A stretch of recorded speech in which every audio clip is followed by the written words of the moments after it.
আমাৰ জীৱনটোক পদুম পাতৰ পানীৰ লগত তুলনা কৰিছে। পদ্মৰ পত্ৰৰ নীৰ পৰি যেন নুহিথিৰ, সেইমতে জীৱন চঞ্চল। পদুম পাতৰ পানী বতাহে কোন সময়ত পেলাই দিব তাৰ যেনেকৈ সিদ্ধান্ত নাই, আমিও কোন সময়ত কি পৰিস্থিতিত আমাৰ জীৱন এৰিব লগা হয় তাৰো কোনো সিদ্ধান্ত নাই।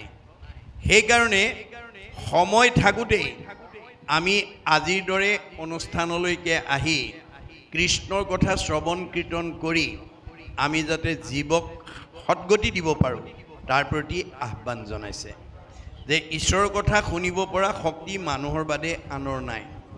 যে মানুহ হৈ যদি আমি ঈশ্বৰৰ কথা শুনাৰ প্ৰতি গুৰুত্ব নাথাকে তেতিয়া এইটো ধৰ্মহীন মানুহ বুলি কৈছে।